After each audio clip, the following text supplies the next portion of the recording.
आज आपण विज्ञान आणि तंत्रज्ञान या विषयातील गुरुत्वाकर्षण या प्रकरणातील स्वाध्यायामधील प्रश्न 5वा जे आपल्याला गणिती उदाहरण दिली, शाब्दिक उदाहरण, ती उदाहरण आपण सोडवणार आहोत. त्यातलं तिसरं उदाहरण आहे, एका वस्तूचे वस्तुमान व पृथ्वीवरील वजन अनुक्रमे 5 किलोग्रॅम व 49 न्यूटन आहे. म्हणजे वस्तुमान 5 किलोग्रॅम आहे तर त्या वस्तूचं वजन 49 न्यूटन आहे. जर चंद्रावर जीचं मूल्य पृथ्वीच्या 1/6 असेल, म्हणजे जीचं मूल्य पृथ्वीवर जेवढं आहे त्याच्या 1/6 पट किंमत ही जीची चंद्रावर असेल तर त्या वस्तूचे वस्तुमान व चंद्रावर वजन किती असेल, असा एक प्रश्न आहे. मग सोडवत असताना आपल्याला या गोष्टी महत्वाच्या आहेत. एका वस्तूचे पृथ्वीवरील वस्तुमानासाठी एम अक्षर वापरतो आणि पृथ्वीवरील वस्तुमान त्यांनी किती दिलंय, 5 किलोग्राम. त्याचवेळी त्याच वस्तूचं पृथ्वीवरील वजन त्यांनी दिले किती, 49 न्यूटन. आणि दिलेली महत्वाची अट, चंद्रावर जीचं मूल्य, गुरुत्वत्वरणाचं चंद्रावरचं मूल्य हे पृथ्वीवरच्या गुरुत्वत्वरणाच्या मूल्याच्या 1/6 पट आहे. म्हणून आपण लिहिलंय पृथ्वीवरील जीचे मूल्य गुणिले 1/6. त्या वस्तूचे चंद्रावर वस्तुमान किती आणि त्या वस्तूचे चंद्रावर वजन किती, या दोन महत्वाच्या गोष्टी आपल्याला काढायच्या आहेत. आता वस्तुमान आणि वजन हा मुद्दा पाहत असताना आपण एक महत्वाची गोष्ट बघितली की गुरुत्व ज्याप्रमाणे बदलतं त्याप्रमाणे त्या वस्तूचं वजन बदलत जातं, पण वस्तुमान हे काय असतं, सगळीकडे सारखंच असतं. हा एक खूप महत्वाचा मुद्दा आपल्याला इथं त्या वस्तूचं वस्तुमान आणि वजन काढण्यासाठी उपयोगी पडणार आहे. म्हणून खूप महत्वाची गोष्ट, वस्तूचे वस्तुमान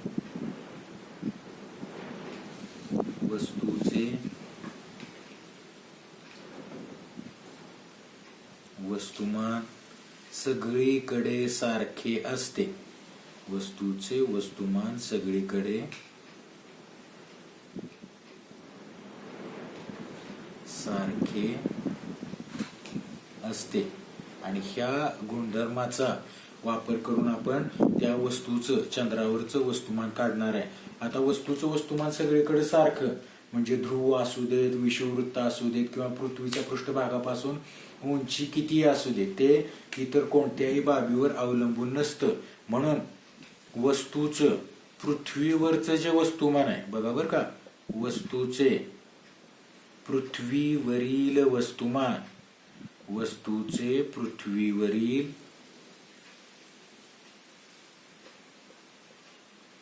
वस्तुमान बरोबर वस्तूचे चंद्रावरील वस्तुमान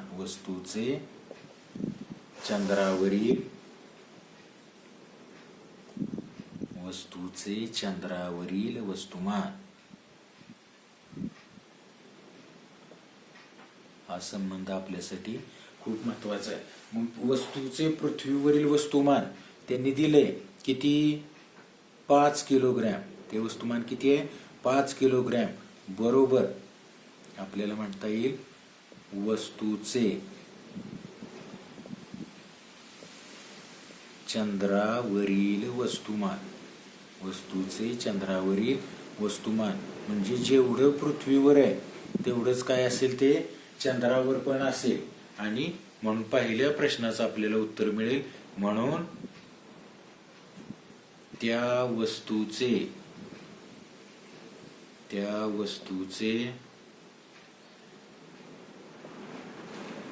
चंद्रावर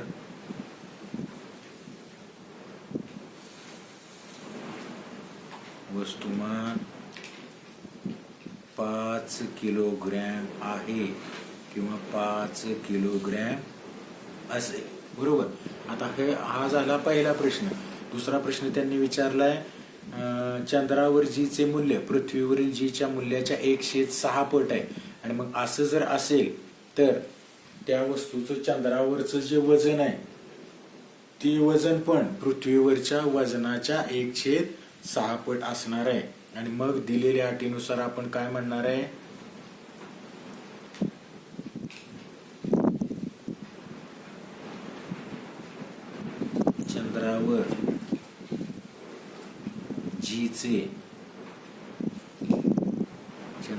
जीचे मूल्य पृथ्वीवरील मूल्याच्या चंद्रावरील जीचे मूल्य पृथ्वीवरील मूल्याच्या 1/6 पट आहे. पृथ्वीवरील मूल्याच्या 1/6 पट आहे. आणि हाच संबंध त्याच्या काय असणार आहे, वस्तुमानात असणार आहे. म्हणजे समजा पृथ्वीवरचं जर त्याचं वजन आपण घेतलं, पृथ्वीवरचं वजन त्याचं डब्ल्यू किती म्हटलंय, 49 न्यूटन, बरोबर. आणि मग ह्या वजनाच्या, आता डब्ल्यूचं जर सूत्र आपण बघितलं, डब्ल्यू बरोबर काय असतं, mg, वस्तुमान गुणिले त्वरण, वस्तुमान गुणिले त्वरण. मग हे ह्या त्वरणाच्या 1/6 पट तिथलं त्वरण आहे. आणि म्हणून वजन सुद्धा पृथ्वीवरच्या वजनाच्या 1/6 पट कुठं भरणार आहे, चंद्रावर भरणार आहे. हे झालं त्याचं पृथ्वीवरचं वजन. म्हणून आपल्याला जर चंद्रावरील वजन काढायचं असेल किंवा चंद्रावर त्या वस्तूचे वजन, चंद्रावर त्या वस्तूचे वजन बरोबर पृथ्वीवरचं वजन गुणिले 1/6. पृथ्वीवरचं वजन काढलं आपण 49 गुणिले 1/6. आणि हा जर भागाकार आपण केला, किंमत भरून पृथ्वीवरचं वजन दिले 49 आणि त्याच्या 1/6 पट चंद्रावर भरणार आहे. हा भागाकार केला तर आपण 6 8 48, 1 उरला, 6 1 6 आणि 4 उरले 40, 6 6 36. येणारी जी संख्या आहे ती काय होणार आहे, हा जो 6 आहे तो आवर्ती येत जाणार आहे, बरोबर. आणि असं ज्यावेळी येतं त्यावेळी गणिताच्या नियमानं आपण काय करतो, 2 दशांश स्थळापर्यंत त्याचं उत्तर लिहित असताना, 2 दशांश स्थळापर्यंत त्याचं उत्तर लिहित असताना तिसरं दशांश स्थळ जर 5 किंवा 5 पेक्षा अधिक असेल तर अगोदरच्या दशांश स्थळात 1 वाढवून लिहितो. आणि म्हणून याच्या प्रश्नाचं उत्तर आहे की चंद्रावर त्या वस्तूचे वस्तुमान किती असणार आहे, 8.17 न्यूटन. चंद्रावर त्या वस्तुमान नव्हे, चंद्रावर त्या वस्तूचं वजन 8.17 न्यूटन इतकं असणार आहे. बरोबर का. वस्तुमान आपण म्हणतोय सगळीकडे सारखं, मग जेवढं पृथ्वीवर तेवढं चंद्रावर, म्हणून वस्तुमान आहे त्याचं 5 किलोग्रॅम. पण उंचीनुसार किंवा स्थितीनुसार ते वजन जे आहे ते बदलतं. का बदलतं, कारण गुरुत्वाकर्षणाची किंमत बदलत जाते. आणि त्यांनी दिलेल्या अटीनुसार गुरुत्वाकर्षणाची जी किंमत आहे ती पृथ्वीवरील किमतीच्या 1/6 पट चंद्रावर आहे. म्हणून आपण काय करतोय, पृथ्वीवरचं वजन गुणिले 1/6 आणि येणारं आपलं उत्तर किती येतं, 8.17 न्यूटन. त्यानंतर स्वाध्यायातील प्रश्न 5व्या मध्ये आपण पुढचं उदाहरण पाहणार आहोत. वर फेकलेली एक वस्तू 500 मीटर उंचीपर्यंत जाते. तिचा आरंभीचा वेग किती असेल, त्या वस्तूस वर जाऊन परत खाली येण्यास किती वेळ लागेल. म्हणजे वर जाण्यासाठी लागलेला वेळ आणि येण्यासाठी खाली लागलेला वेळ, म्हणजे एकूण वेळ आपल्याला काढायचे. जर दिलेल्या गोष्टी लिहायच्या झाल्या उदाहरणात, तर वर फेकलेली एक वस्तू म्हणजे थोडक्यात वस्तूने गाठलेली उंची म्हणून, वस्तूने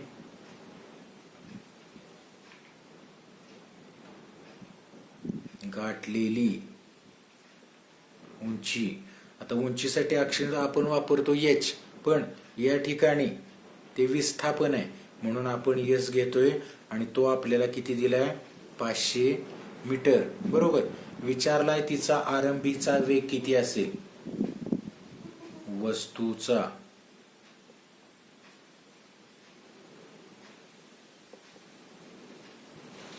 आरंभ वेग, वस्तूचा आरंभ वेग ज्याला आपण सुरुवातीचा वेग पण म्हणतो. आणि सुरुवातीच्या वेगासाठी अक्षर असतं u आणि तो आपल्याला विचारलाय. एक लक्षात घ्यायचं, आता वर फेकलेली जी वस्तू आहे तिच्यावर पृथ्वीचं गुरुत्वबळ, गुरुत्व त्वरण कार्य करतं आणि वर जाताना तिचा जो वेग आहे तो हळूहळू हळू कमी होतो. आणि एका विशिष्ट उंचीला, म्हणजे या गणितात बघायचं झालं तर 500 मीटर उंचीला तो वेग किती होतो, 0 होतो. आणि म्हणून वस्तूचा अंतिम वेग जो गणितात दिला नाही, पण गणितावरून आपण सांगू शकतो की वस्तूचा जो अंतिम वेग आहे, ज्याला व्ही हे अक्षर आहे, तो मात्र कशाने दाखवला जातो? 0 मीटर दर सेकंद. म्हणजे 500 मीटरला जाऊन ती वस्तू स्थिर होणार आहे, म्हणजे तिथला जो अंतिम वेग त्या वस्तूचा आहे तो किती होणार? 0 मीटर. आपल्याला जी ची एक किंमत दिली आहे, गुरुत्व त्वरणाची किंमत दिली आहे, गुरुत्व त्वरण. आता ऍक्च्युअली गुरुत्व त्वरण जे त्वरण असतं ते ए अक्षराने घेतो, पण आपण इथे जे गुरुत्व त्वरण घेतोय ते पृथ्वीचं गुरुत्व त्वरण आहे, म्हणून त्यासाठी अक्षर दिले जी, आणि त्याची जी किंमत आहे ती किती दिली आहे? 10 मीटर दर सेकंद वर्ग. 9.8 मीटर दर सेकंद वर्ग असते, पण आपण ती किती घेतोय? 10 मीटर दर सेकंद वर्ग. आणखीन एक इथे लक्षात घेण्यासारखी गोष्ट, वस्तू ज्यावेळी पृथ्वीच्या पृष्ठभागापासून वर जाते त्यावेळी तिची दिशा गुरुत्व त्वरणाच्या दिशेच्या विरुद्ध आहे, आणि गुरुत्व त्वरणाच्या दिशेच्या विरुद्ध असल्यामुळं जी ची जी किंमत आहे ती आपण वजा घेतो, आणि म्हणून जी ची दिलेली किंमत 10 मीटर दर सेकंद ही आपण सेकंद वर्ग ही आपण काय घेणार आहे? वजा किंमत घेणार आहे. हे झालं दिलेल्या गोष्टी. आणखीन एक विचारले आपल्याला, वर जाऊन परत खाली येण्यास किती वेळ लागेल? थोडक्यात आपण म्हणू त्याला एकूण लागलेला कालावधी. एकूण लागलेला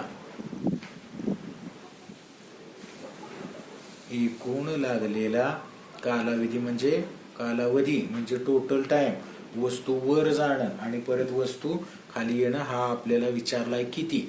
आता हे सोडवण्यासाठी आपल्याकडे न्यूटनची गतिविषयक 3 समीकरण आहेत. व्ही बरोबर यू अधिक AT हे पहिलं समीकरण. दुसरं एस बरोबर UT अधिक 1/2 AT चा वर्ग, आणि तिसरं समीकरण आहे व्ही वर्ग बरोबर यू वर्ग अधिक 2AS. व्ही वर्ग बरोबर यू वर्ग अधिक 2AS. मग कोणतं समीकरण वापरणं उचित ठरेल? समजा आपल्याला दिला एस हा कोणत्या सूत्रात असतोय? दुसऱ्या आणि तिसऱ्या, बरोबर. पण दुसरं सूत्र वापरायचं म्हटलं तर तिथं अंतिम वेगाचा कुठेही उल्लेख केलेला नाही, आणि मग व्ही नाही त्यात. पण हे जर सूत्र आपण बघितलं आणि दुसरं सूत्र वापरताना आपल्याला आणखी त्याची वेळ पण माहिती नाही, वेळ किती लागेल हे पण माहिती नाही, त्यामुळं न्यूटनचं गतिविषयक तिसरं सूत्र वापरणं योग्य ठरेल. त्या सुरुवातीचा वेग आहे, अंतिम वेग आहे, पृथ्वीचं गुरुत्व त्वरण आहे, आणि एस पण दिलाय, बरोबर. मग त्यात यू मिळेल, आरंभ वेग मिळेल, अंतिम वेग आपल्याला माहिती आहे. म्हणून म्हणायचं न्यूटनच्या गतिविषयक तिसऱ्या समीकरणानुसार, न्यूटनच्या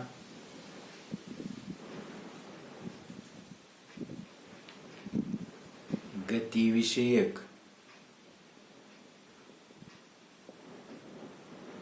तिसऱ्या समीकरणानुसार, न्यूटनच्या गतिविषयक तिसऱ्या समीकरणानुसार, आणि समीकरण वर दिल्याप्रमाणे आपल्याला मांडता येईल व्ही वर्ग बरोबर यू वर्ग अधिक 2AS, आणि दिलेल्या जर किमती भरल्या, अंतिम वेग 0 म्हणून 0चा वर्ग, आरंभ वेग माहिती नाही तो काढायचा आहे म्हणून यू वर्ग तसाच, अधिक 2 गुणिले ये म्हणजेच आपण काय घेतोय? वजा जी. आणि ह्या वजा जी ची जी किंमत आहे, वजा का घेतो तर ते पृथ्वीच्या गुरुत्व त्वरणाच्या विरुद्ध दिशेत वस्तू जाते, म्हणून जीचं मूल्य -10 गुणिले वस्तूचं झालेलं विस्थापन एस किती अंतरातून झालंय? ते 500 मीटर इतक्या अंतरातून झाले. आणि मग या किमती भरल्यानंतर पुढे जर आपण सोडवायला गेलो तर 0चा वर्ग होणार आहे 0च, बरोबर. यू वर्ग अधिक, हा जर गुणाकार केला आपण 500 गुणिले 10 म्हणजे -10, येतील -5000, -5000 गुणिले 2 ते किती येतील? -10,000. एवढा हा टोटल गुणाकार येणार आहे. 2 गुणिले -10 गुणिले 500, बरोबर.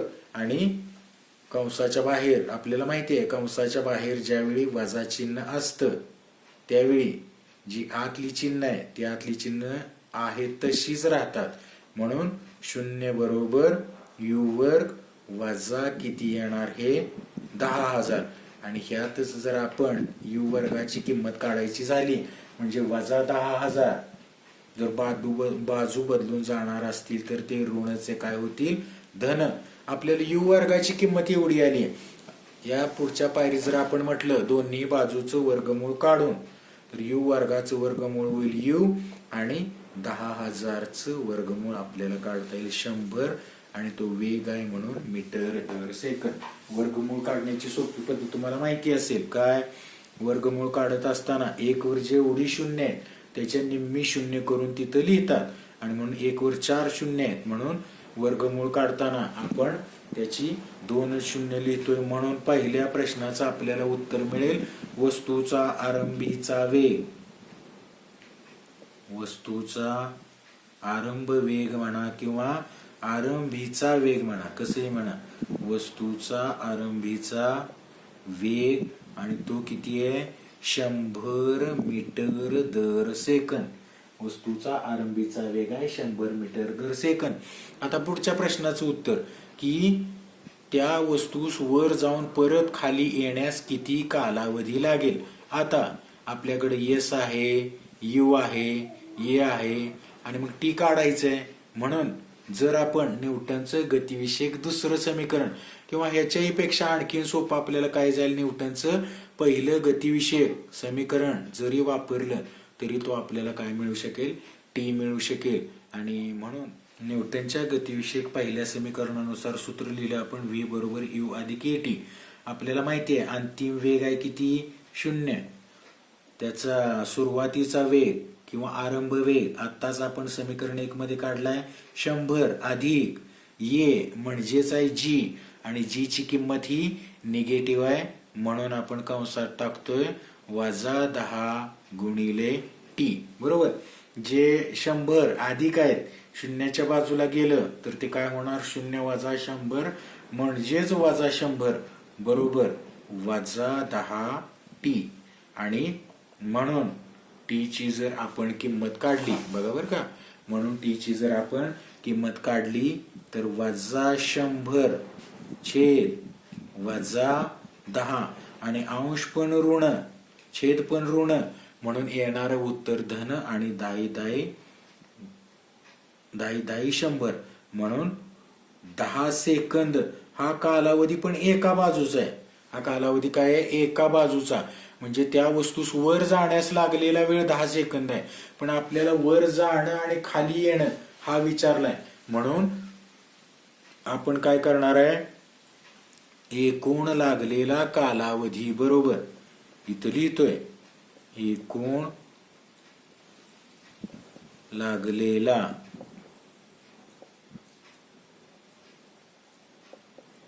कालावधी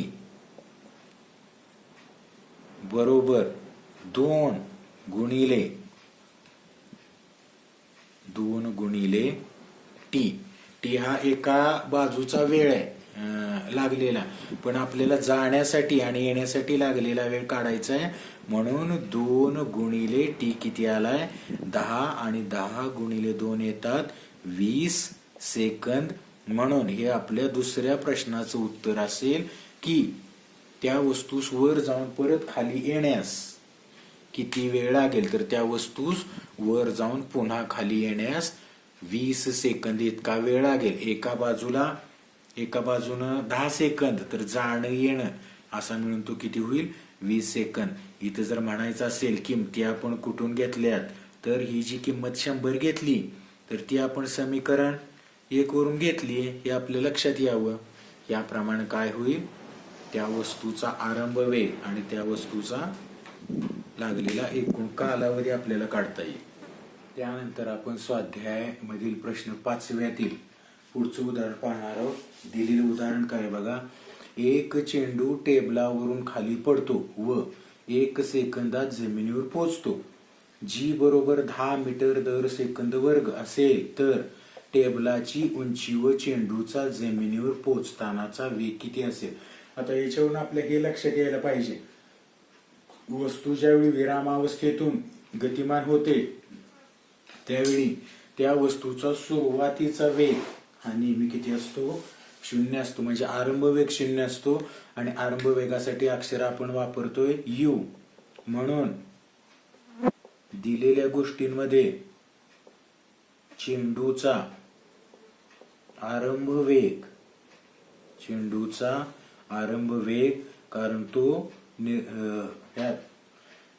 विरामावस्थेतून काय होतोय, गतिमान होतोय आणि अक्षर आहे यू आणि सुरुवातीचा वेग त्याचा किती असेल, 0 मीटर दर सेकंद. जमिनीवर पोहोचेपर्यंत त्याला 1 सेकंद वेळ लागतोय. म्हणून कालावधी जो दिलाय आपल्याला जमिनीवर पोहोचेपर्यंत लागणारा कालावधी अक्षर आपण वापरतो टी आणि हे किती दिलं, 1 सेकंद. टी हा कालावधी किती दिलाय, 1 सेकंद. जी ची किंमत दिली आपल्याला, जी बरोबर 10 मीटर दर सेकंद वर्ग. इथं घेताना मात्र जी ची किंमत आपण धनच घेणार आहे, कारण अगोदरच्या उदाहरणात ती कशी घेतली, ऋण घेतली. बरोबर, कारण तिथं वस्तू पृथ्वीच्या पृष्ठभागापासून गुरुत्वत्वरणाच्या विरुद्ध दिशेने जात होती. इथं मात्र ती टेबलावरून खाली पडते, म्हणजे गुरुत्वत्वरणाच्या दिशेत येते, गुरुत्वबलाच्या दिशेत येते. म्हणून जीचं मूल्य आपण काय घेणार आहे, 10च घेणार आहे. जी म्हणजे न्यूटनच्या गतिविषयक सूत्रात तो ये या अक्षरानं आपल्याला येणार आहे. तर विचारले टेबलाची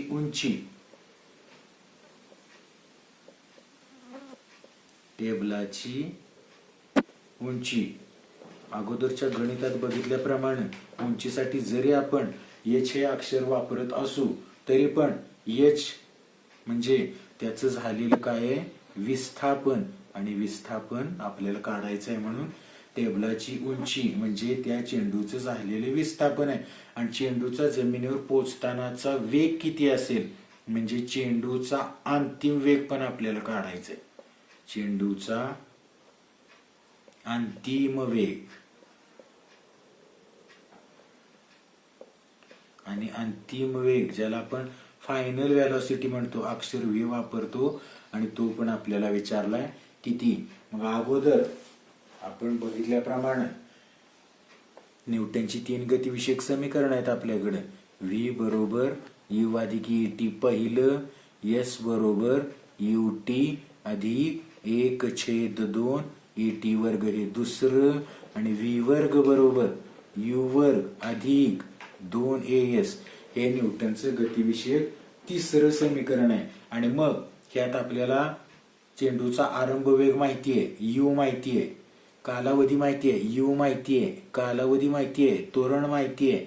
बरोबर, त्याचा काय काढता येईल, अंतिम वेग काढता येईल. म्हणजे अगोदर त्याचा अंतिम वेग काढू आणि नंतर त्या टेबलाची उंची, येसचं सूत्र, किंवा अगोदर जरी हे सूत्र वापरलं दुसरं तरी पण आपल्याला त्यात यू माहितीये, टी माहितीये, जी माहितीये, येस काढता येईल. कोणतंही समीकरण अगोदर वापरलं तरी चालेल. म्हणून आपण पहिलं समीकरण अगोदर वापरू.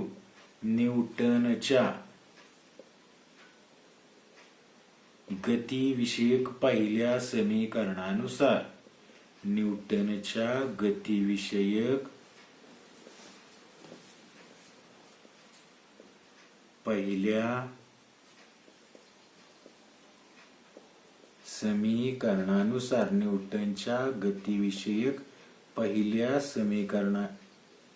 समीकरणानुसार समीकरण काय आहे, यू अधिक टी, व्ही बरोबर सुरुवातीचा वेग 0 आणि म्हणून 0 अधिक त्वरण ए म्हणजे जी दिले 10 आणि कालावधी दिला 1 सेकंद म्हणून गुणिले 1, म्हणून व्ही बरोबर 10 मीटर दर सेकंद हे त्याचं उत्तर आहे. म्हणजे दुसऱ्या प्रश्नाचं उत्तर आपल्याला अगोदर मिळालं. म्हणून आपण म्हणू शकतो चेंडूचा जमिनीवर पोहोचतानाचा वेग, म्हणून चेंडूचा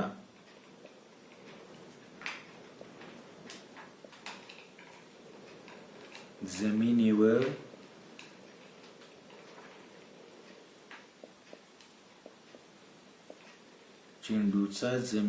पोहोचतानाचा वेग म्हणजे अंतिम वेग त्याचा किती असेल, 10 मीटर दर सेकंद.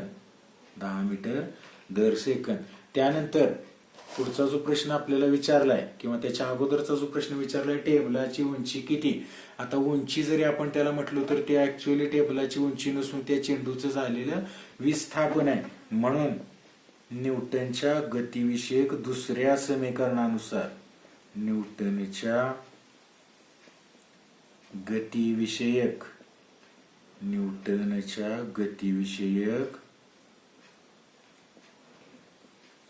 दुसऱ्या